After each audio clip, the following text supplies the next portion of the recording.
prayer is not a demand. Your prayer itself a demand. ஜெபத்தை கேட்கிறவரே, ஜெபத்தை கேட்கிறவரே, எல்லாம் சொல்லுங்க.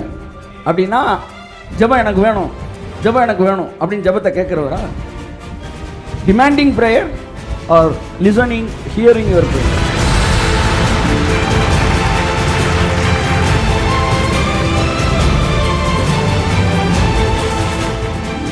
தம்மை நோக்கி கூப்பிடுகிற யாவருக்கும், உண்மையாய் தம்மை நோக்கி கூப்பிடுகிற யாவருக்கும் கர்த்தர் சமீபமாய் இருக்கிறார். கோடு எங்க போடணும்? இந்த வார்த்தையை மீறி அவர் ஒன்று செய்ய முடியுமா?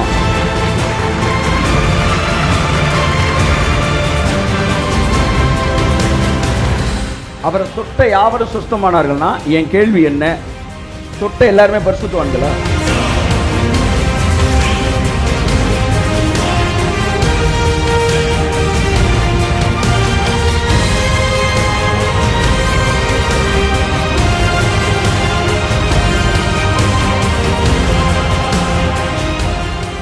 தேவனுடைய பெயரை ஜெபத்தை கேட்கிறவர்.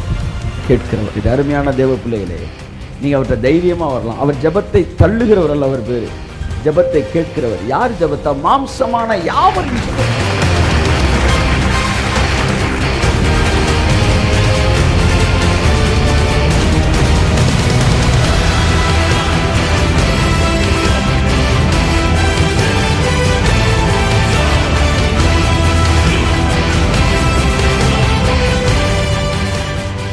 அதாவது கூப்பிடுங்க அவரை நோக்கி கூப்பிடுங்கன்னு ஒன்று இப்போ அந்த கூப்பிடுங்க அப்படின்றதுக்கு கோடை மாற்றி எழுதிட்டாங்க. prayer is not set of rules, prayer is not set of formalities. Those all things are religious teachings. It is good for nothing.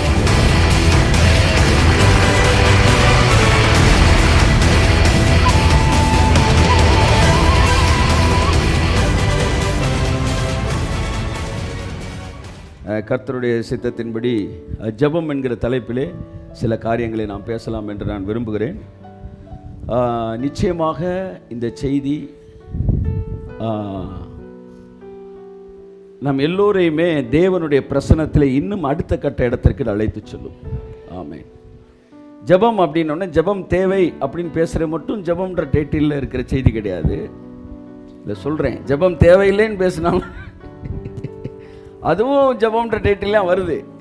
இப்போ நான் தேவையில்லைன்னு நான் பேச வரல, சொல்கிறேன். பொதுவாகவே நாமவே வாக்கியத்தை முடிச்சுக்கிறோம். ஏன்னா நம்ம அந்த டைமென்ஷன்ல இருக்கிறோம்.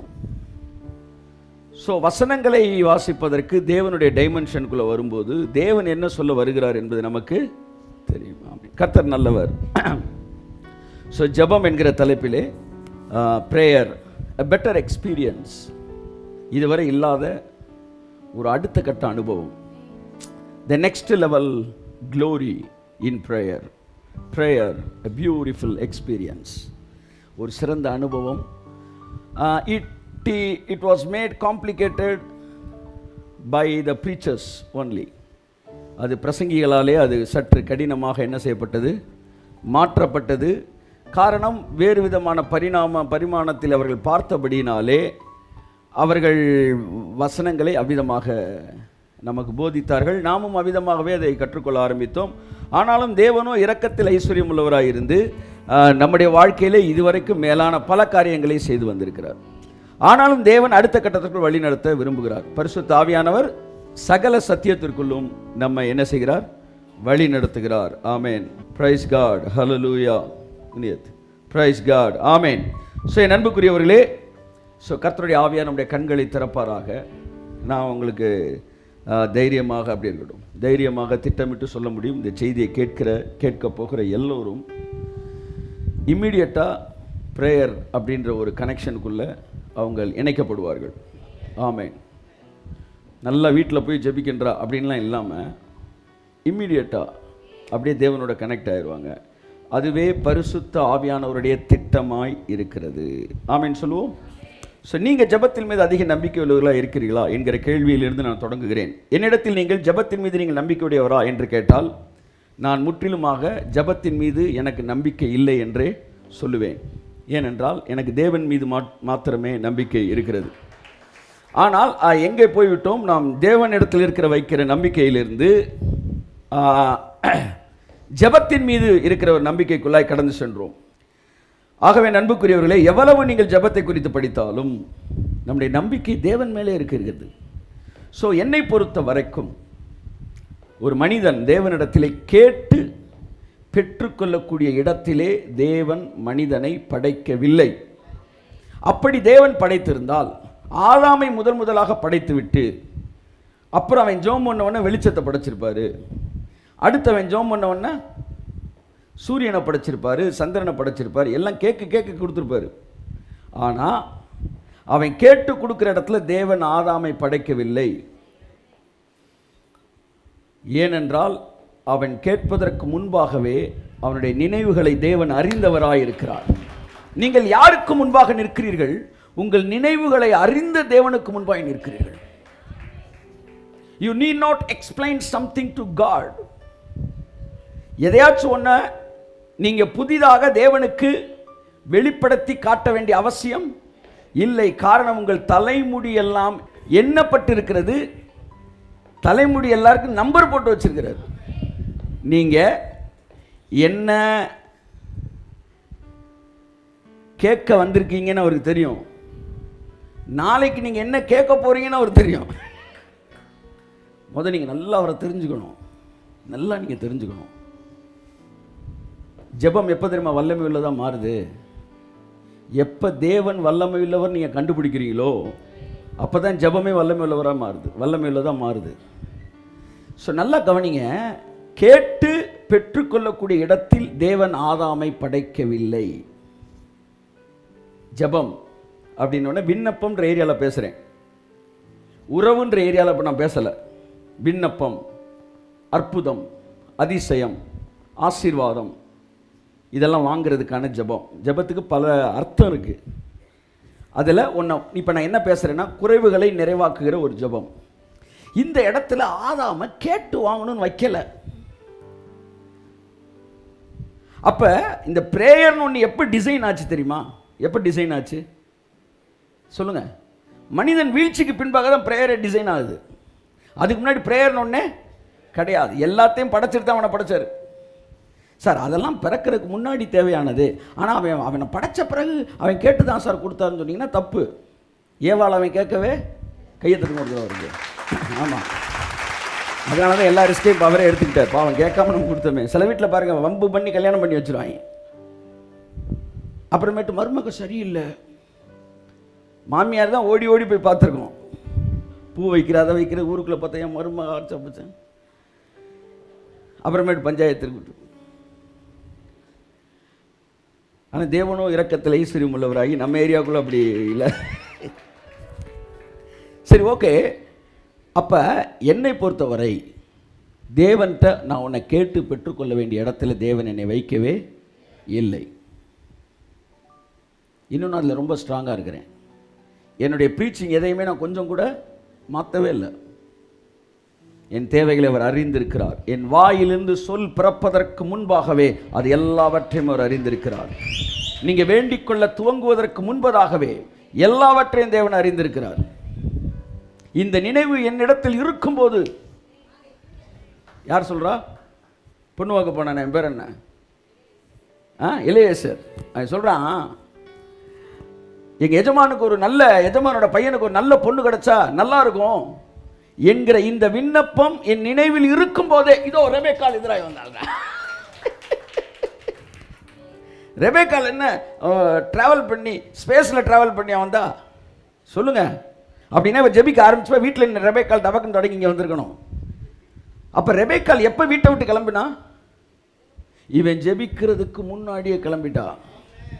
அப்போ தேவன் எப்பேற்பட்டவர்? நீங்கள் ஜெபிப்பதற்கு முன்பாகவே எடுக்கொண்டு.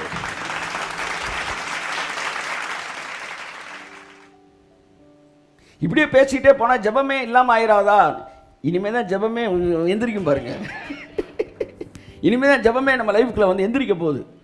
இந்த நாள் ஆமாம் குறித்து வைத்துக் கொள்ளுங்கள். ஜெபம் என்பது நாம் கேட்டு பெற்றுக்கொள்ளக்கூடிய இடத்திலே தேவன் என்னையும் உங்களையும் வைக்கவே இல்லை. அப்புறம் எதுக்குங்க இன்னைக்கு ஜெபத்தை பற்றி நீங்கள் பேசுகிறீங்கன்னா, என்னுடைய மனக்குமுறல் என்னென்னா, கேட்காமலே பெற்றுக்கொள்ளக்கூடிய இடத்திலே தேவன் உன்னை வைத்திருக்கும் போது நீ கேட்ட பிறகும் பெற்றுக்கொள்ளாமல் இருந்தால் அது எவ்வளோ ஒரு பரிதாபமான விஷயம். அதனால் நீ கேட்காம பெற்றுக்கொள்ளணுன்ற இடத்துல வரலன்னா விட்டுரு. கேட்கிற நீ எப்படி பெற்றுக்கொள்ள வேண்டும் என்பதையாவது நம்ம பேசுவோம் என்பதற்காகத்தான் இந்த பிரேயர் டைட்டில் எடுக்கிறோம். கேட்காமல் பெற்றுக்கொள்கிற இடத்தில் தேவன் வைத்திருக்கிறார். புரியாதவர்களுக்கு மறுபடியும் சொல்கிறேன். பிறகு ஏற்கு நீங்கள் ஜெபத்தை பற்றி எடுக்கிறீங்க? கேட்காமல் கூப்பிடாமலே தருகிற தேவன் என்பதிலே விசுவாசம் உடையவராய் இருக்கும்போது கூப்பிடுகிற உனக்கு எப்படி அவர் தராமல் இருப்பார்? கூப்பிடாதவனுக்கே தர்றவர் கூப்பிடுகிற உனக்கும் எனக்கும் எப்படி தராமல் இருப்பார்? ஆமென் சொல்லுங்க. கூப்பிடாத ஒருவனே விசுவாசமாய் இருக்கும்போது கூப்பிடுகிற நீ எவ்வளவு அதிகமாய் விசுவாசத்தோடு இருக்க முடியும் என்பதை ஜெபிக்கிறவர்களுக்கு உணர்த்தும்படிக்கும் அவர்கள் ஜெபத்தை இன்னும் அதிகமாக ஸ்திரப்படுத்தும்படிக்கும் இந்த ஜெபம் என்கிற தலைப்பிலே தொடர்ந்து நான் தேவனுடைய வார்த்தையை பேச விரும்புகிறேன். ஆமென் சொல்லுவோம். ஆமென். ஸோ ஜெபம், it's a better experience, it's a beautiful experience, exciting experience. அது ஒரு அழகான அனுபவம். அது மற்றவர்களாக தவறாக பயன்படுத்தப்பட்டது. இங்கே பாருங்கள், இன்றைக்கு நான் ஜெபத்தை பற்றி பேச போகிறோம். நாம் ஜெபத்தை பற்றிய விழிப்புணர்வு உண்டாவதற்கு, ஜெபத்தை பற்றிய விழிப்புணர்வை சபைக்கு கொடுப்பதற்கு ஜெபத்தை பற்றி பிரசங்கிப்பதும், விசுவாசத்தை குறித்த விழிப்புணர்வு உண்டாவதற்கு விசுவாசத்தை பற்றி பிரசங்கிப்பதும் ஒரு வகையான வஞ்சனையே.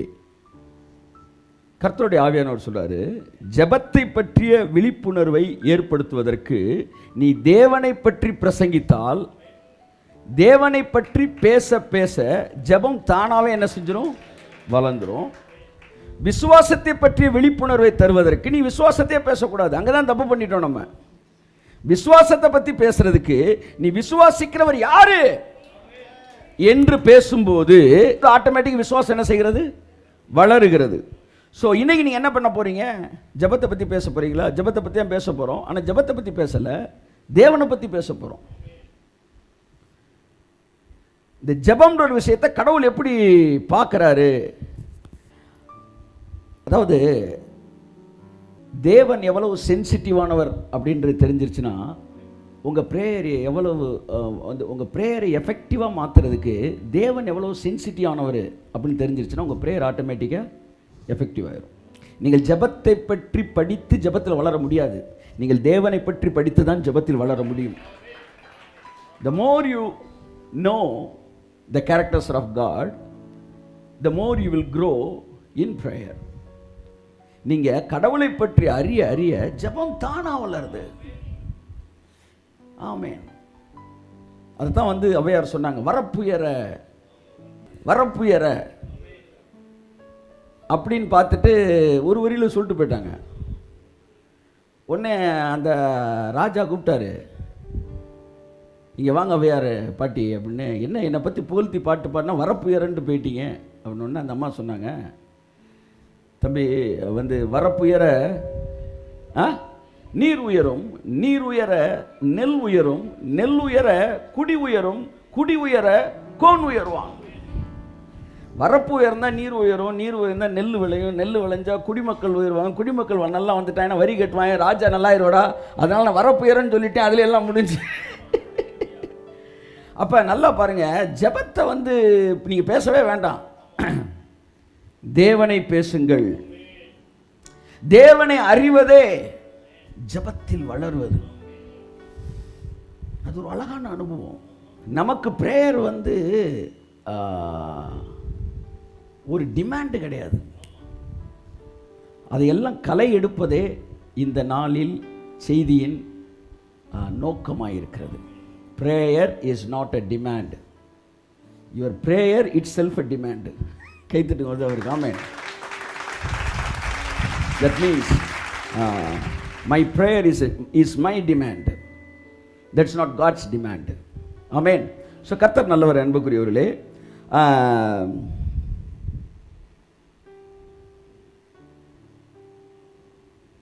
ஆமாம். ஸோ இன்றைக்கு நம்ம ஜெபத்தை பற்றி படிக்கிற விஷயத்தில் ஒரே ஒரு விஷயம் உங்களுக்கு சொல்ல விரும்புகிறேன். How effective our prayer is அப்படின்னு படிக்க வேண்டாம். How sensitive our God is. ஆமென் சொல்லுங்கள். How effective our prayer is அப்படின்றது கிடையாது இன்றைக்கி சப்ஜெக்ட்டு. நம்ம ப்ரேயர் எப்போ எஃபெக்டிவாக வரணும்னா when we know how sensitive our God is. அது தெரிஞ்சிருச்சுன்னா ஜெபமே பண்ண விரும்பாதவனை கூட ஜெபம் பண்ண ஆசை வரும்.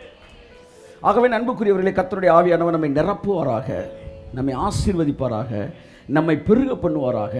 ஸோ தேவன் இதற்கு முன்பாக நம் ஜெபத்தை குறித்து கேட்ட விஷயங்கள் எல்லாவற்றை விட்டுவிட்டு நாம் தேவனுடைய பிரசன்னத்தில் திறந்த மனதோடு அமர்ந்திருப்போம். கர்த்தர் நம்மை ஆசீர்வதிப்பாராக. ஆமேன், ஆமேன், ஆமேன், ஆமேன். நீங்கள் இன்றைக்கி ஒரு புறஜாதியாக கூட இங்கே வந்திருக்கலாங்க. நான் சொல்கிறேன், இந்த செய்தியை கேட்ட பிறகு இன்றைக்கி நைட்லேருந்து நீங்கள் ஜெபம் பண்ண ஆரம்பிச்சிருவீங்க. ஜெபக்கும் நமக்கு ஒத்தே வராது அப்படின்னா கூட இன்றைக்கி நைட்லேருந்து நீங்கள் ஜெபம் பண்ண ஆரம்பிச்சிருவீங்க.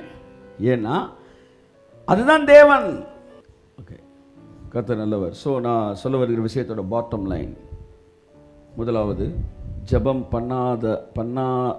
பண்ணுகிற இடத்துல தேவன் நம்மை வைக்கவில்லை. விண்ணப்பங்கள் என்கிற இடத்தில் வரும்போது அது வீழ்ச்சிக்கு பிறகு ஏற்படுத்தப்பட்டது. ஆனால் சிலுவையில் இயேசு முடித்த போது அவர் எல்லாவற்றையும் எனக்கு ஏற்கனவே செய்து முடித்தவராக இருக்கிறார். அழகான வசனம், தம்மிடத்தில் அன்பு கூறுகிறவர்களுக்கு முடிங்க ஆயத்தம். கை தட்டுங்கிறது அவருக்கு அப்படின்னா என்ன அர்த்தம்? அவரை நேசிக்கிட்டு இருக்க நமக்கு ஏற்கனவே ஆயத்தம் பண்ணியிருக்காரு. நான் அவரை அன்பு கூறுகிறேன், எனக்கு ஆயத்தம் பண்ணி வைத்திருக்கிறார். என்னுடைய எதிர்காலம் ஏற்கனவே ஆயத்தம் பண்ணி வைக்கப்பட்டு இருக்கிறது. எத்தனை பேர் விசுவாசிக்கிறீர்கள்? கர்த்தருடைய கண்ணை திறப்பார்கள். உங்கள் எதிர்காலம் நீங்கள் ஜோம் பண்ணதுக்கப்புறம் டிசைன் பண்ணப்படலை. உங்கள் எதிர்காலம் ஏற்கனவே ஆயத்தம் பண்ணி பண்ணப்பட்டு இருக்கிறது. கர்த்தருடைய ஆவியானவர் நம்மை மூடிக்கொள்வாராக. ஆமென். ஸோ என் அன்புக்குரியவர்களே, ஆகவே அந்த மனநிலை என்றைக்குமே நீங்கள் மறந்துடக்கூடாது. நீங்கள் கிரேஸில் இருக்கும்போது ப்ரேயர் ஒரு சென்சிட்டிவான சப்ஜெக்டு. அதை கொஞ்சம் நீங்கள் மாற்றி ஹேண்டில் பண்ணிடவே கூடாது. ஏனென்றால் அது கிருபையை விட்டு வெளியே கொண்டு போகிறதுக்கு வாய்ப்பு இருக்குது. நீங்கள் எவ்வளவு சப்ஜெக்ட் படித்தாலும் கிறிஸ்து சிலுவையிலே எல்லாவற்றையும் எனக்கு முடித்து இருக்கிறார் என்கிற வெளிச்சத்திற்கு வெளியே போகும் என்றால் நீங்கள் பிரமாணத்துக்குள்ளே போறீங்கன்னு அர்த்தம். எந்த செய்தியாக இருந்தாலும் இயேசு முடித்திருக்கிறார் என்கிற வெளிச்சத்திலிருந்து தான் நாம் வெளிச்சம் பார்க்க வேண்டும். ஆகவே கர்த்தர் நம்மை ஆசீர்வதிப்பாராக. ஸோ தேவனுடைய குணங்களை கர்த்தர் நமக்கு காட்டுவாராக. கர்த்தர் நம்மை ஆசீர்வதிப்பாராக. ஸோ கர்த்தர் நல்லவர். ஸோ ஜெபம் என்கிற தலைப்பில் தொடர்ந்து நாம் தியானிக்க போகிறதுக்கு முதலாவது ஒரு வசனத்தை தியானிப்போம். சங்கீதம் 65:2. ஜெபத்தை கேட்கிறவரே மாம்சமான யாவரும் உம்மிடத்தில் வருவார்கள். திரும்ப வாசிமா. ஜெபத்தை கேட்கிறவரே எல்லாம் சொல்லுங்க. அப்படின்னா ஜெபம் எனக்கு வேணும், ஜெபம் எனக்கு வேணும் அப்படின்னு ஜெபத்தை கேட்கிறவரா? Demanding prayer or listening hearing your prayer? சொல்லுங்க. அவருக்கு பேர் என்ன சொல்லுங்க? ஹலோ, என்னை பார்த்து சொல்லுங்க. அவருக்கு பேர் என்ன? பேர் ஜெபத்தை கேட்கிறவர்னு வச்சுக்கிட்டு நான் ஜெபத்தை கேட்க மாட்டேன் அப்படின்னு என்ன அர்த்தம்? உங்கள் கடவுளுக்கு பேர் என்ன தெரியுமா? ஜெபத்தை கேட்குறவர். இந்த பிரச்சனை என்னென்னா, ஜெபம் தேவையா இல்லையா அப்படின்னு ஒரு விஷயம் பேசினாலும், தேவை இல்லை அப்படின்னு நீங்கள் சொன்னாலும், அதை மீறி நான் ஜெபம் பண்ணிட்டேன் அப்படின்னா கேட்க மாட்டேன்னு அவர் சொல்லலை. தேவையா இல்லையா, நீ கேட்டுதான் தரணுமா இல்லையா, இதில் நீ 1000 குழப்பத்தோடு இருந்து இல்லை அது இல்லை கேட்டுத்தான் ஆகணுன்ற முடிவுக்கு நீ கேட்டுட்டாலும் நீ சத்தியத்துக்கு மாறி வர. அதனால் நான் ஜெபத்தை கேட்க மாட்டேன் அப்படிலாம் சொல்லலை. ஆயத்தம் பண்ணி தான் வச்சுருக்கு. ஆனாலும் நீ கேட்குற. அவர் சொல்லுவார், நான் கேட்குறேன். ஏன்னா என் பேர் ஜெபத்தை கேட்கிறவர். ஆமாம் பிரதர், நம்ம எல்லாத்துலேயும் கரெக்டாக இருந்தோம்னா தேவன் ஜெபத்தை கேட்பார். மறுபடியும் அங்கே அவன் கட்டையை போட்டுக்கிட்டே வருவான் கடைசி வரைக்கும். நீங்கள் இந்த கட்டையை தட்டி விட்டுக்கிட்டே வரணும். ஜெபத்தை கேட்கிறவரே, பைபிள் சொல்லுது பரிசுத்தவான்கள் யாவரும் இடத்தில் வருவார்கள். அப்படி இல்லை, வாசிங்க. மாம்சமான யாவரும் உம்மிடத்தில் வருவார்கள். கையை தட்டின வருவார்கள். ஆமென். தேவன் யார்? ஜெபத்தை கேட்கிறவர். அவர் ஜெபத்தை கேட்கிறவர் என்பதினால் மாம்சமான யாவரும். மாம்சம்னா என்ன சொல்லுங்க? எதற்கு எதிர்ப்பதும் சொல்லுங்க? ஆவிக்குரிய வாழ்க்கை. அதுக்கு எதிரானதுதான் மாம்சம்ன்றது. இங்கே மாம்சமானவன்லாம் வருவானா, நல்ல சாமிடா சொன்னா உடனே தந்துடுறாங்க. ஜெபத்தை கேட்கிறவரே, ஆவிக்குரியவர்கள் எல்லாரும் இடத்தில் வருவார்கள்ல, மாம்சமானவன் கூட வருவானா. அப்ப எந்த லெவலுக்கு அவர் ஜெபத்தை கேட்பாரு, அதை நீங்க புரிஞ்சுக்காங்க சார். அதை முதல்ல புரிஞ்சுக்காங்க. இதை புரிஞ்சுக்கிட்டீங்கன்னா உன் ஜெபம் ஏன் கேட்கப்படவில்லை, தப்பு சார். எந்த ஜெபமும் கேட்கப்படாது என்று சொல்லுவதற்கு எவனுக்கும் உரிமை இல்லை. நான் ஒரு கம்பெனி எம்டி, ஒரு மினிஸ்ட்ரியில் நான் ஒரு எம்டி பொசிஷனில் இருக்கிறேன். லீவ் எடுத்தால் லீவ் லெட்டர் கொடுத்து தான் லீவ் எடுக்கணும், இல்லாட்டி ரிசப்ஷனுக்கு வெளியெல்லாம் உட்காந்துருக்கணும். நான் வந்த பிறகு தான் பெர்மிஷன் கேட்டு தான் உள்ளே வரணும். நான் இல்லாட்டி நான் சொல்லியிருக்கிறேன், ஒரு நாள் சேலரி ஆப்சண்ட் ஆனால் 2 நாள் சேலரி கட் ஆகும்னு எழுதியிருக்கிறேன்னு வச்சுக்குவோம். இப்படிலாம் வர இருக்கான்றீங்களா? ஆமாம். இப்படி எழுதியிருக்கும்போது ஒருத்தர் லீவ் எடுத்துருக்கிறாரு. அவர் சொல்லாமல் கொள்ளாமல் லீவ் எடுத்துட்டார், ஆப்சண்ட் ஆகிட்டார். வீட்டில் ஏதோ ஒரு முக்கியமான பிரச்சனைன்னு இதாகிடுச்சு. அதாவது சுகமில்லை, அவங்க அம்மாவுக்கு சுகமில்லைன்னு. உடனே நான் நினச்சா இவருக்கு சேலரி கட் பண்ணாமலும் உள்ளே விடலாம். எவனாச்சும் என்கிட்ட நீங்கள் இவருக்கு இதை செய்யக்கூடாதுன்னு சொல்ல முடியாது. யாரை உள்ளே வரணும்னு அவன் சொல்லலாம், யார் வரக்கூடாதுன்னு நீ சொல்லவே நான் நினச்சா சொல்லாமல் லீவ் எடுத்தோடனே உள்ளே விடலாம். ஸோ தேவன் இந்த வகையான ஜபத்தை கேட்க மாட்டாருன்னு நம்ம பேசுவது ஒரு பூரணமான சத்தியம் கிடையாது. இப்போ தேவன் எந்த அளவுக்கு ஜபத்தை கேட்பார் நீ பேசியிருந்தீன்னா உன் ஜனங்கள்லாம் ஜெபிச்சிருப்பாங்க. நீ என்ன பேசிட்ட, தேவன் எந்த ஜபத்தை எல்லாம் கேட்க மாட்டாருன்னே ரொம்ப பேசிட்ட. அதனால் ஜெபிக்க வந்தவனும் அப்படியா அப்படின்னு போயிட்டான். ஆனால் நீ எப்படி பேசியிருந்துருக்கணும், தேவன் எந்த லெவல் லோயர் ஜபத்தை கூட கேட்பாரு. அதை பேசியிருந்தா ஜபமே பண்ணாதவனுக்கு கூட ஜபம் பண்ணணுன்ற ஆசை என்ன செஞ்சிருக்கும். திரும்ப வாசிமா அந்த வசனத்தை. ஜெபத்தை கேட்கிறவரே, ஜெபத்தை கேட்கிறவரே, மாம்சமான யாவரும், மாம்சமான யாவரும் உம்மிடத்தில் வருவார்கள், உம்மிடத்தில் வருவார்கள். ஓகே, யார் வருவார்கள்? கிறிஸ்தவர்கள் வருவார்களா, இல்ல சீயோனுக்கு போகிறவர் வருவார்களா, பரிசுத்தவான்கள் வருவார்களா? பைபிள் சொல்லுது மாம்சமான யாவரும் அவரிடத்தில் வருவார்கள். அவர் அவ்வளவு நல்ல தேவன். ஏன் மாம்சமான எல்லாரும் அவர்கிட்ட வருவாங்கன்னா, அவர் மாம்சமான யாவருக்கும் தேவனாகிய கர்த்தர். ஜெபத்துக்கு வரும்போது ஒரு விஷயத்தை நீ நல்லா தெரிஞ்சுக்கணும். நீங்க ஜெபத்துக்கு வர்றதுக்கு முன்னாடி அவர் பேர் என்ன? ஆமா, அவர் குணம் ஜெபத்தை கேட்கிறது. அவருடைய பெயர் என்ன? பரலோகத்தில் இருக்கிற எங்கள் எல்லாம் சொல்லுங்க. அவர் உங்களுக்கு பிதாவா, இல்ல அவர் பேரே பிதாவா? சொல்லுங்க சார். அவருக்கு பேர் என்ன? பிதா. எனக்கு பிதாவா, எல்லாருக்கும் பிதாவா? ரட்சிக்கப்பட்டவனுக்கும் அவர் பிதா, ரட்சிக்கப்படாதவனுக்கும் அவர் பிதா. நான் வர்றேன், நீங்க பிள்ளை அவன் பிள்ளை இல்லை, அது வேற விஷயம். ஆனா உங்களுக்கும் பிதா அவனுக்கும் பிதா. இப்ப என்னன்னா, நீங்க உங்க அப்பாவை எதுக்கு அப்பான்னு சொல்றீங்க? சொல்லுங்க.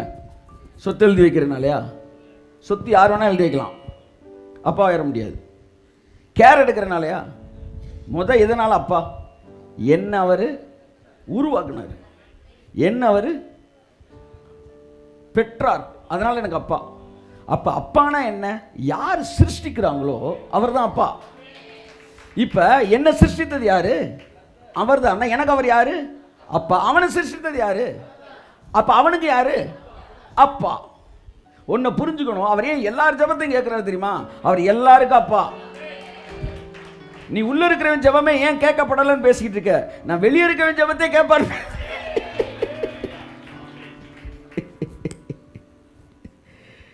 நான் வசனத்தோடு தான் பேச போறேன். மாம்சமான யாவரும் உம்மிடத்தில் வருவார்கள். மாம்சமான யாவரும் உம்மிடத்தில் வருவார்கள். என் அன்புக்குரியவர்களே, அப்ப எனக்கு மட்டும்தான் அப்பான்றதை நீங்க விட்டுருங்க. உங்களுக்கு மட்டும் ஒரு அப்பா இல்லை, அவர் எல்லாருக்கும் அப்பா.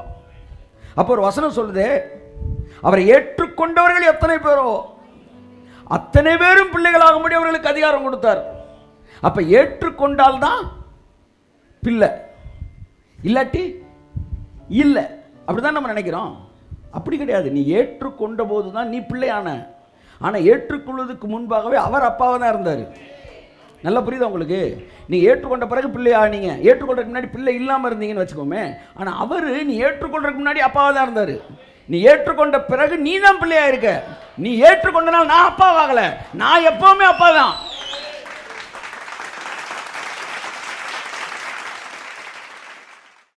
என் அன்புக்குரியவர்களே,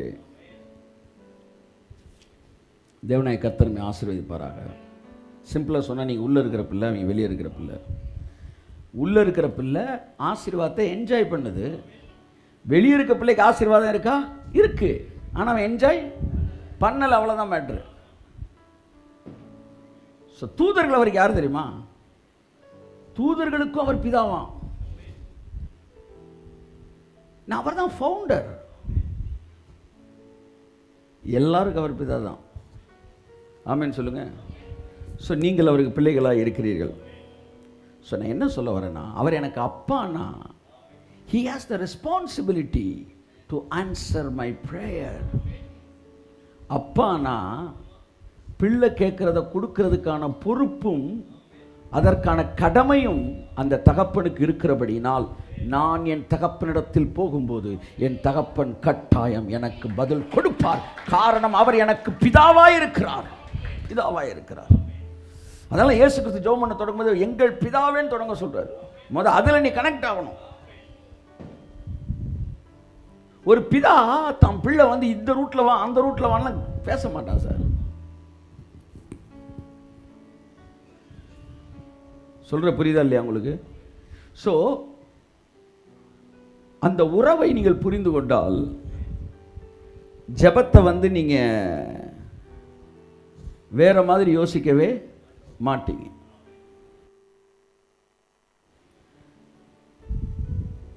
அவர் யார்? தம்மை நோக்கி கூப்பிடுகிற யாவருக்கும். Let us have a new dimension about prayer. சங்கீதம் 145:18 வாசிப்போம். தம்மை நோக்கி கூப்பிடுகிற யாவருக்கும். முக்கியமான வார்த்தை. உங்கள்ட்ட கையில் பேனா இருந்தா, உங்க சொந்த பைபிளா இருந்தா, எங்க கோடு போடணும் இந்த வசனத்தில்? சொல்லுங்க சார். தம்மை நோக்கி கூப்பிடுகிற, சொல்ல முடியுமா வசனத்தை?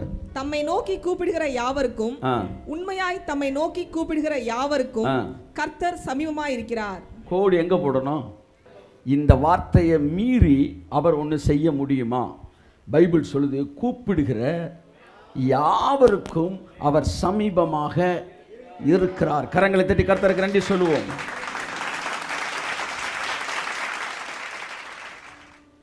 ஆமென் சொல்லுவோம்.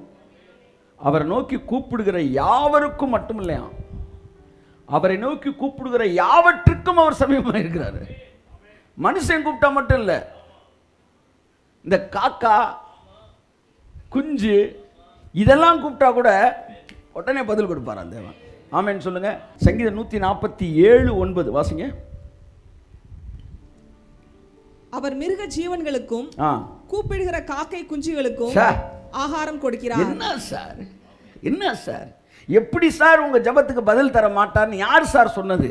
நீங்கள் நிர்வாணி என்று உங்களுக்கு அறிவித்தது யார் சார்? கூப்பிடுகிற காக்கை குஞ்சுக்கும். காக்கை கூட பறந்து போய் எடுத்துரும், அந்த குஞ்சு வந்து பறக்க தெரியாது, ஆனால் அது கூப்பிடுமா கா கான்னு உடனே அப்படி அடைகிறாரா தேவன். கர்த்தர் சொல்ல, காகங்களை பார், அவைகளை பார்க்கிலும் நீ விசேஷித்தவன் அல்லவா. அப்ப காக்கா கூப்பிட்ட உடனே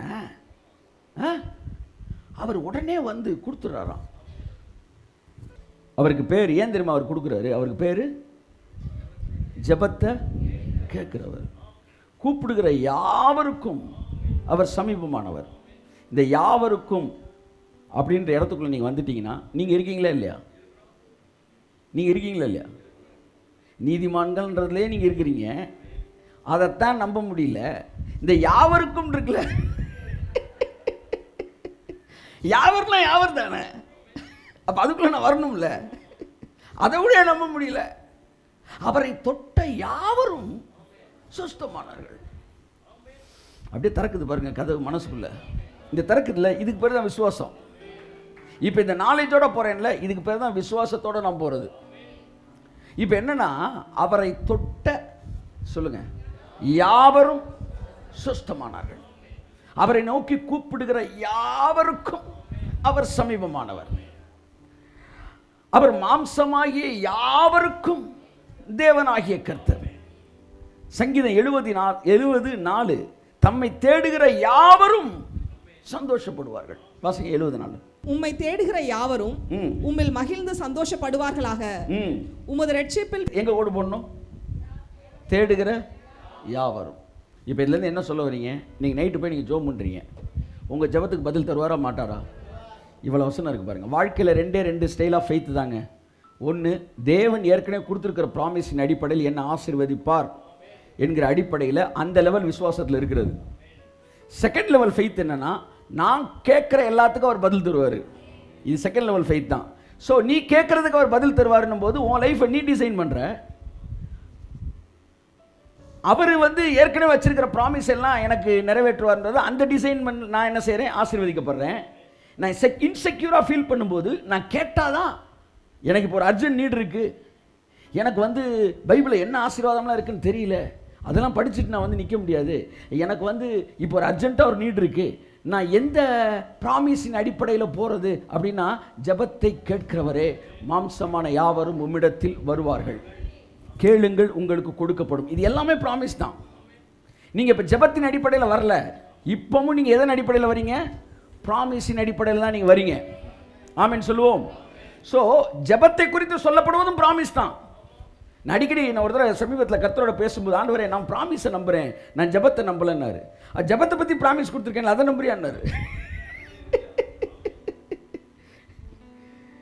ஜெபத்துக்கு பதில் தருவேன்ற ஒரு ப்ராமிஸ் தானே.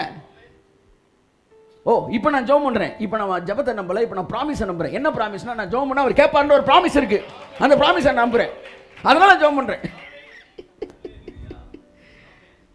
ப்ராமிஸை நம்பினா ஜெபம் பண்ண வேண்டியதுன்னு அவசியம் இல்லை. ஜெபத்துக்கு பதில் தருவார்ன்ற ப்ராமிஸ் இருந்தாலுமே அந்த ப்ராமிஸ் அந்த ப்ராமிஸை பேஸ் பண்ணி நீங்கள் ஜெபம் பண்ணாலே நீங்கள் ப்ராமிஸ் அடிப்படையில் தான் வரீங்க. ஆமென் ஆமென். என் அன்புக்குரியவர்களே, தம்மை தேடுகிற யாவருக்கும், சங்கீதம் 2:12 சொல்லுது, அவரை அண்டிக் கொள்ளுகிற யாவரும் பாக்கியவான்கள். ஆமென் சொல்லுங்க. ஆமென். இது எல்லா வசனத்திலும் என்ன வருது சொல்லுங்க? யாவரும். யாவர். எங்கேயுமே அவர் ரெஸ்ட்ரிக்ட் பண்ணவே இல்லை. விசுவாசமே இல்லைன்னு கூட அவர் ரெஸ்ட்ரிக்ட் பண்ணவே இல்லை. ஆமென். அவரை தொட்ட யாவரும் சுஸ்தமானார்கள்னா என் கேள்வி என்ன? தொட்ட எல்லாருமே பரிசுத்தவான்களா? அவரை தொட்ட எல்லாருமே பரிசுத்தவான்கள் கிடையாது. சார், இந்த இடையில பிரசங்கம் பண்ணவன் அவன் விருப்பத்துக்கு ஏற்ற மாதிரி மாற்றி பேசிட்டான் சார். நான் என்ன சொல்ல வரேன்? இயேசுநாதரை தொட்ட எல்லாருமே பரிசுத்தவான்களா? சொல்லுங்க. இன்னொரு கேள்வி கேட்குறேன், இயேசுநாதரை தொட்டவன் எல்லாருமே விசுவாசத்தில் பெரிய ஆளுகளா? அவனுக்கு சிம்பிளாக ஒரு ஃபெய்த் இருந்துச்சு, அவர் தொட்டா சோமாயிரும், அவ்வளோதான். 50 பேர் 3 நாள் ஃபாஸ்டிங்லாம் போட்டு வரல.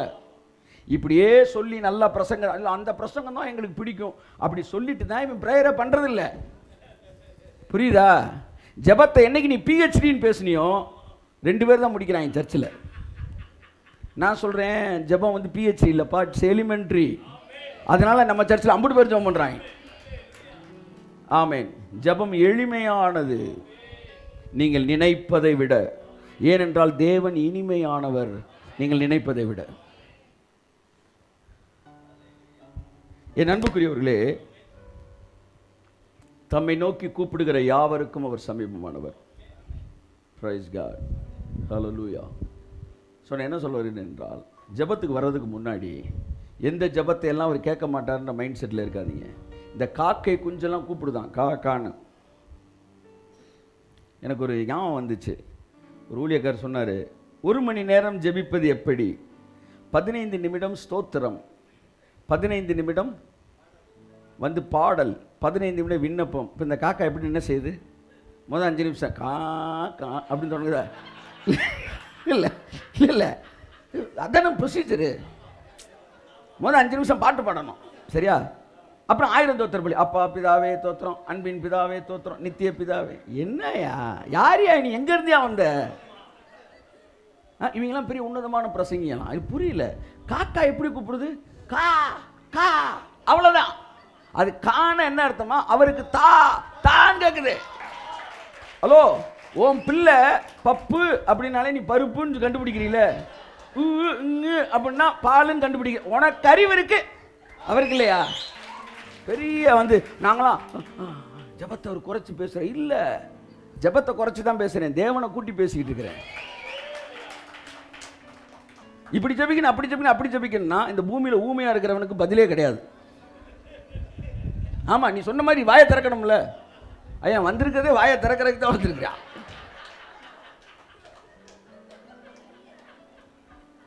எப்படி ஜெபிப்பேன்னு 1.5 மணி நேரம் பேசின பிறகு மெதுவாக அந்த பாஸ்டர்கிட்ட போயிட்டு, பாஸ்டர் இப்போ ஊமையா இருக்கிறவங்களுக்கெல்லாம் கேளுங்க, 1.5 மணி நேரம் ப்ரேயரே இப்போ அடியாகி போச்சு. ஸோ நல்லா கவனிங்க, தேவன் இந்த வார்த்தை, அலங்காரம், டெக்கரேஷன் இந்த பேஸ்லாம் கிடையாது. கூப்பிடுகிற காக்கை குஞ்சுக்கும். காக்கையாச்சும் கூப்பிடுது, காக்கையாச்சும். நீங்கள் தண்ணிக்குள்ளே முங்கிட்டீங்க சார், வாயை திறந்து கூப்பிடுவீங்க, கூப்பிட்டா தண்ணி உள்ளே போயிடும். என்ன கொடுமை இல்லை? ப்ராக்டிக்கலாக யோசிங்க.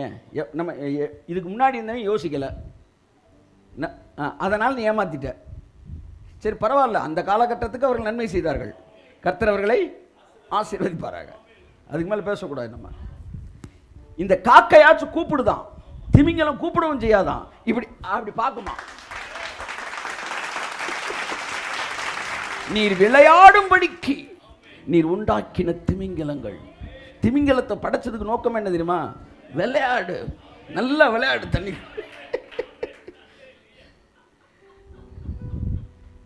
ஒரு பெரிய திமிங்கலத்தை கொண்டு போய் ஸ்விம்மிங் பூலில் போட்டு விட்டீங்கன்னா அதுக்கு என்ன செய்யும்? ஐயோ தண்ணியே இல்லையே, இதுக்குள்ளே எப்படி நீச்சல் அடிக்கணும்? கர்த்தர் உன் உடம்புக்கு ஏற்ற மாதிரி நான் வச்சிருக்கேன் தண்ணி, சூப்பராக நீ விழுந்து நல்லா சொல்லி சமுத்திரத்தை படைச்சு விளையாடுமான்னாராம். தேவன் வந்து வேறங்க. அப்ப அது பார்க்குது, காக்கா காண்டு. இது எல்லாத்துக்கும் பதில் தர தேவன் உங்ககிட்ட வந்து, என்னப்பா நீ 15 நிமிஷம் ஸ்தோத்திரம் பண்ணல, நீ அப்பா பிதாவே சொன்ன, அன்பின் பிதாவே, நித்திய பிதாவே, நீதியின் ராஜாவே, தப்பு ரிதமிக்கு பாட்டு பாடல, இன்னைக்கு சங்கீதம் வாசித்தியா? இல்லை எல்லாம் பண்ணிட்டேன், சங்கீதம் அப்புறம் நீதிமொழி ஒரு சில வச்சிருக்காங்க சார் இந்த பேட்டர்னு. சங்கீதம் நீதிமொழியில் 1000 தோத்திர பலி அப்படியே முடிச்சோம். அப்பா நல்லா இருக்கு, உனக்கு நல்லா இருக்கு, அதை சொல்லு. ஆனால் இப்படி நீ பைபிள் இப்போ நான் சொல்லிட்டேன் எல்லா ஜபத்துக்கும் பதில் தருவா, நான் பேசுனதுக்கு வசனம் காட்டுறேன். இன்றைக்கி வந்து 50 வசனம் கொண்டு வந்திருக்கிறேன். கேட்பதற்கு நீங்கள் பொறுமையாக இருந்தால் 50 பேசுகிறேன். ஆனால் நீ இந்த பேட்டர்லாம் கேட்டாருன்னு சொல்றியா, அதுக்கு ஒரு வசனம் காட்டு. இப்படி கஷ்டமாக ஆக்கி ஆக்கி ஆக்கி உன் சர்ச்சில் இருக்கவங்களாம் ஜெபிக்க விடாமல் பண்ணிவிட்ட. ஆனால் என்னைக்கு சார் ஒருத்தர் என்கிட்ட ஃபோன் பண்ணி உங்கள்கிட்ட ஒரு மணி நேரம் பேசணும் அப்படின்னாருன்னா, அடுத்த மாதம் பேசுங்கன்னு சார். ஒரு 1/2 hour அப்படின்னாருன்னா ஃபோனில், நெக்ஸ்ட் வீக் நான் சொல்கிறேன் சார். சார் 2 நிமிஷம் அப்படின்னாருன்னா இப்போயே சொல்லுங்கன்னு, இப்போயே சொல்லுங்கள் அப்படின்னு. அப்படி தான் உங்கள் ப்ரேயரு ரொம்ப கஷ்டமாக சொன்ன உடனே அவன் சூப்பராக இருக்குது, ஒரு நாள் ஜெபம் பண்ணும்யா, நல்லா லீவ் எடுத்துட்டு காலையிலேருந்து உட்காந்து நீ பண்ணவே மாட்ட. ஆனால் நான் சொல்கிறேன், நீ அவரை பார்த்த உடனே உனக்கு பதில் தருவார், அவர்கிட்ட கேட்ட உடனே பதில் தருவார்னு சொன்னால் என்ன தெரியுமா நினைப்பீங்க? இந்த அப்போ போகிறப்பே பண்ணிடுறேன், போகிறப்பே பண்ணிடுறேன். அங்கே தான் தேவன் ஜெயிக்கிறார். ஆனால் பிசாசு அழகாக்குவதாய் சொல்லி தேவன் யார் ஜெபத்துக்கு பதில் தராரு? த வேர்ல்டு ஃபர்ஸ்ட் மர்டரர், இந்த உலகத்தின் முதல் கொலைகாரனாகிய காயின், தன் சகோதரனை கொலை செய்த காயின், அவனை பார்த்து சொல்றாரு, உன்னை பார்க்கிற எவனும் உன்னை கொன்று போடுவான், நீ இந்த பூமியில் சபிக்கப்பட்டவனாய் இருப்பாய். சொன்னவன வந்து சொல்றான், ஆண்டவரே நீர் எனக்கு கிட்ட தண்டனை சகிக்க முடியாது, என்னை பார்க்கிற யாவரும் என்னை கொன்று போடுவானே என்று சொன்ன உடனே காயினின் ஜெபத்திற்கு கர்த்தர் பதில் கொடுத்தார். அவன் நெற்றில் ஒரு அடையாளத்தை போட்டார். தன் சகோதரனை கொலை செய்த காயினின் ஜெபத்திற்கு பதில் கொடுக்கக்கூடிய அளவிற்கு தேவன் இழகிய மனமுடையவர் என்றால், என்னுடைய ஜெபத்திற்கும் உன்னுடைய ஜெபத்திற்கும் கைத்தட்டுங்க சார், கொடுங்க சார், கொடுங்க சார்.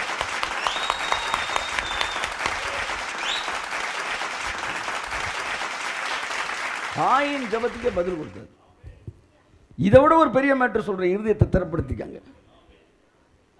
ஒரு தடவை பிசாசை பார்த்து சொன்னார், இவனை விட்டு விலகி போன் சொல்லிச்சு. ஐயா, அந்த பன்றிகளுக்குள் போய்க்கிறேன். God of generosity.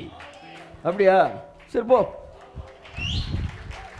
நான் கேட்கிறேன், பிசாசின் ஜெபத்திற்கு அவர் பதில் கொடுப்பார் என்றால் என்னுடைய ஜெபத்திற்கும் பிசாசோட மோசமான யார் இருக்கீங்களா இங்கே? அமைதி எந்திரிச்சு வீட்டுக்கு போங்க. ஏன் உன் ஜெபத்துக்கு பதில் வராது? ஏன் உன் ஜெபத்துக்கு இப்படி சொல்லியே ஜெபத்துக்கு வர்றவனை ஜெபத்தை விட்டு தூரம் ஆக்கிட்டாங்க. ஜெபத்துக்கு போகும்போது எங்கள் அப்பா எவ்வளோ மென்மையானவர், பிசாசு கேட்டது கொடுத்துருக்காரு. இந்த காயின் கேட்டான் பாருங்க, அவனுக்கு கொடுத்தாரு. திமிங்கலங்கள் பார்க்குறப்ப கொடுக்குறாரு, காக்காய் குஞ்சுக்கெல்லாம் கொடுக்குறாருயா. என்னை எப்படியா அவர் கைவிடுவார்? அவர் தன்னுடைய சாயலா என்னை படைத்திருக்கிறார். ஓ பிரைஸ் காட், ஹல்லேலூயா. என் அன்புக்குரியவர்களே,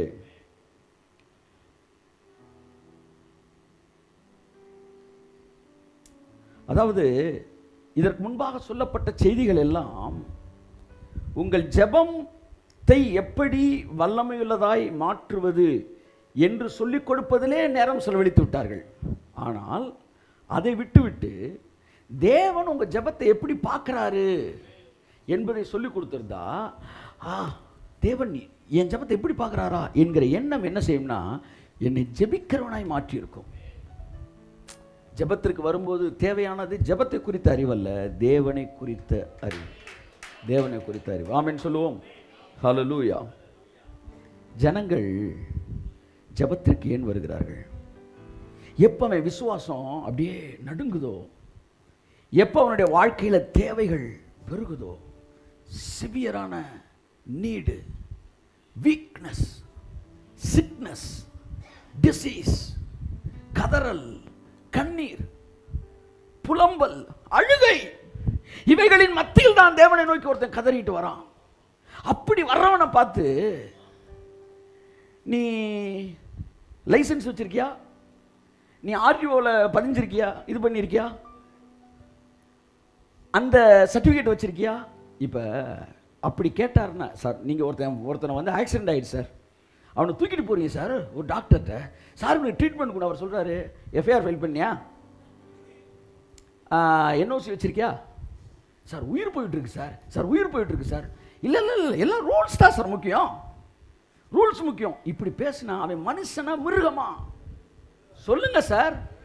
சார் இந்த உலகத்தில் தேவையில் ஒருத்தன் ஓடி கதறி வரும்போது அங்க ஒருத்தன் ரூல்ஸ் ரெகுலேஷன் பேசினா அவன் மிருகம் என்றால், இரக்கத்தில் ஐஸ்வர்யம் உள்ள தேவனிடத்திலே ஒரு மனிதன் வந்து நிற்கும் போது அவன்கிட்ட டிமாண்ட் பண்றாரா?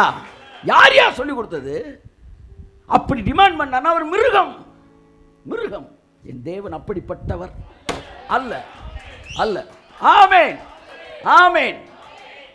புரியலன்னா இப்போ இந்தியன் படம் பாருங்க. பிள்ளை உசுருக்கு ஊசல் ஆகிட்டு போய் நிற்பாப்புல கமலஹாசன். அப்படின்னு சொல்லுவான், ஆர்டிஓ என்ஓசி வாங்கிட்டியா? எஃப்ஐஆர் பெஞ்சாயா? எனக்கு அதை பார்த்தோன்னா பிதா தெரிகிறாரு, உனக்கு வேறு மாதிரி தெரிஞ்சான்னு ஒன்றும் செய்ய முடியாது. அப்போ கர்த்தர் சொல்ல, இவன் இவ்வளோ கொடூரமாக இருக்கிறான். என்ன கொடூரமாக? என்னையும் இப்படி தாண்டா காமிச்சாங்க. எழுதி வச்சுக்காங்க. உங்கள் தேவையின் நேரத்திலே உங்களுக்கு போதகம் பண்ணுகிற தேவன் அல்ல, உங்களை போஷிக்கிற தேவனாய் அவர் இருக்கிறார். அட்வைஸ்லாம் மெதுவாக மேட்ரு முடிஞ்சவொன்னு வச்சுக்குவார். நீ கதறிக்கிட்டு இருக்கும்போது பண்ணுற தேவன் இல்லையா? இயேசுவின் நாமத்தில் அவர் ரத்தத்தில் அது என்ன அந்த படங்கள் அழிக்கப்படட்டும். ஒரு தடவை தண்ணியில் நடந்து வந்துக்கிட்டு இருந்தான். யார்? பேதுரு. வந்தவன் சரட்டுன்னு என்ன செஞ்சிட்டான்? முங்கிட்டான். முங்கினவன் அற்ப விசுவாசியே, ஏன் என்னை சந்தேகப்பட்டாய் அப்படின்னு அவர் திட்டிட்டு கையை பிடிச்சி தூக்குனாரா, இல்லை படக்குன்னு கையை பிடிச்சி தூக்கிட்டு அப்புறம் எடுத்துட்டினாரா? சொல்லுங்க. வசனத்திலே பார்த்துருவோமா? வாசிமா, எங்கம்மா இருக்குது? மத்தேயு 14:30-31 வாசிங்க. காற்று பலமாய் இருக்கிறதை கண்டு பயந்து அமிழ்ந்து போகையில் ஆண்டவரே என்னை ரட்சியும் என்று கூப்பிட்டான். உடனே இயேசு உடனே இயேசு கையை நீட்டி அவனை பிடித்து அற்ப விசுவாசியே. அப்புறம் தான் வருது. பிடிச்சிட்டு பேசினாரா, பேசிட்டு பிடிச்சாரா? பேசிட்டு பேசியிருந்தா, பிடிச்சிருந்தா அவர் பேசி முடிக்கிறதுக்குள்ள அவன் இருந்திருக்க மாட்டான். இதுதாங்க பிரச்சனைன்னு ஒருத்தன் கடவுள்கிட்ட வரும்போது அந்த 7 பாயிண்ட் எழுதிக்காங்க. இதெல்லாம் கரெக்டாக நீங்கள் பண்ணீங்கன்னா கர்த்தர் உங்களுக்கு தருவார். டிமேஜர் தானப்பா, அவர் அப்படி கிடையாது. கூக்குரல் கேட்பவரே நன்றி ஐயா, என் குறைகளை தீர்ப்பவரே நன்றி நன்றி ஐயா. பைபிள் ஆபத்து காலத்தில் என்னை நோக்கி கூப்பிடு, நான் உன்னை விடுவிப்பேன், நீ என்னை. நம்மளுடைய சூழ்நிலை நேரத்திலே டீச் பண்ணிக்கிட்டு இருக்கிற தேவன் நல்லவர். அதை புரிந்து கொள்ளுங்கள். தேவனுடைய பெயரை ஜெபத்தை கேட்கிறவர். இது அருமையான தேவ பிள்ளைகளே, நீங்கள் அவர்கிட்ட தைரியமாக வரலாம். அவர் ஜெபத்தை தள்ளுகிறவர் அல்ல, அவர் பேர் ஜெபத்தை கேட்கிறவர். யார் ஜெபத்தா? மாம்சமான யாவரின் ஜெபத்தை கேட்கிறவர். சார் ஜெபத்துக்கு ஃபெய்த்து தேவையில்லையா? இல்லை சார், அவர் ஜெபத்தை கேட்கிறவர்ன்றதை புரிஞ்சுக்கங்க, அதுதான் ஃபெய்த்து. ஃபெய்த்துன்றது தனியாக எங்கேயோ ஹெவன்லேருந்து வர ப்ராடக்ட், தனியாக எங்கேயோ இருந்து வர ப்ராடக்ட் இல்லை. Understanding him, knowing him, it's what faith is.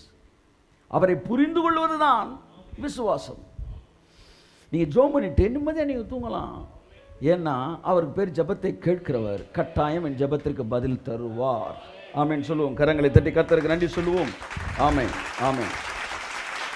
என் அன்புக்குரியவர்களே, ஸோ வெறும் ஜெபத்தை மட்டுமல்ல, அதாவது கூப்பிடுங்க அவரை நோக்கி கூப்பிடுங்கன்னு இப்போ வந்து அந்த கூப்பிடுங்க அப்படின்றதுக்கு கோடை மாற்றி எழுதிட்டாங்க.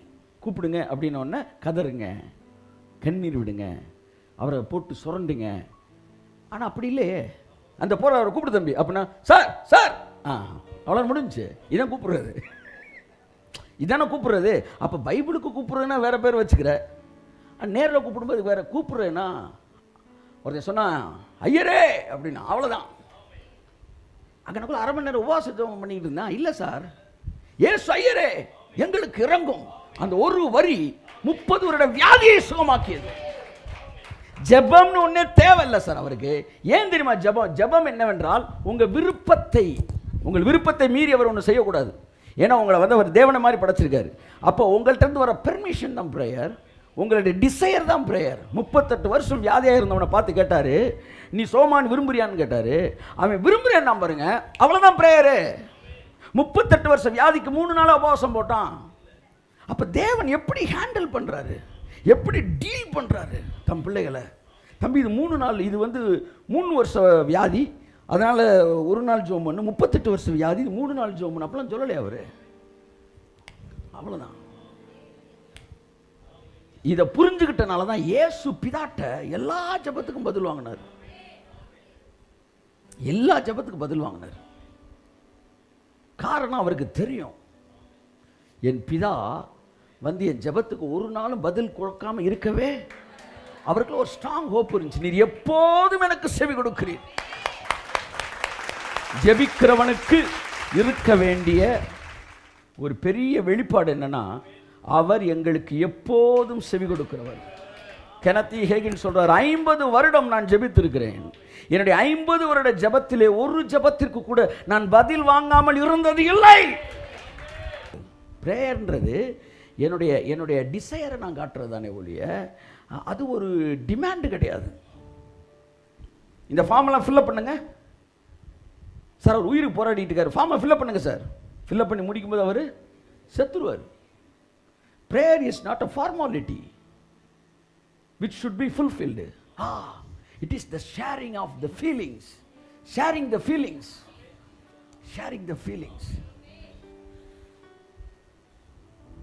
Prayer நான் கனெக்ட் ஆகிறேன், அப்படியே என் ஃபீல் அவர்கிட்ட நான் I am ready to receive your, I need you. அவ்வளோதான். இந்த ரெஸ்லிங் பார்த்துருக்கீங்களே, உள்ளே இருக்கிற என்ன செஞ்சுக்கிட்டு இருக்கிறான், அடிச்சுக்கிட்டு இருப்பான். அவன் இவனை அடிப்பான், இவன் அவனை அடிப்பான். கடைசியில் இங்கே அடி வாங்கிட்டே இருப்பான் ஒருத்தன், எய்த் அடிக்க தெரியாது. இவன் ஆள் ஒருத்தன் வெளியில் இருப்பான், அவன் சும்மா நின்றுக்கிட்டு தான் இருப்பான். ஏன்னா இவர் கையை நீட்டிக்கிட்டே இருப்பான். எது கையை நீட்டிக்கிட்டு இருக்கிறான்? இவர் தட்டணும். அப்போ இவர் தட்டினா தான் உள்ளே வரணும். அவன் கையவே தட்டலைன்னா அவன் அடி வாங்கிட்டு போய் ஒன்றும் செய்ய முடியாது. ஏன்னா அவன் பெர்மிஷன் தேவை. அப்படித்தான் நீங்கள் அப்படி தட்டுறீங்களே, அவ்வளோதான் ப்ரேயர், அவ்வளோதான் ப்ரேயர். நீங்கள் தட்டினோன்னு அவர் உள்ளே இறங்கிடுவார். விடுறா, நான் பார்த்து ஒதுங்க. சம்புரா பாலா ஹத்துரா மேனா ஹத்துரா மேனா மதியம்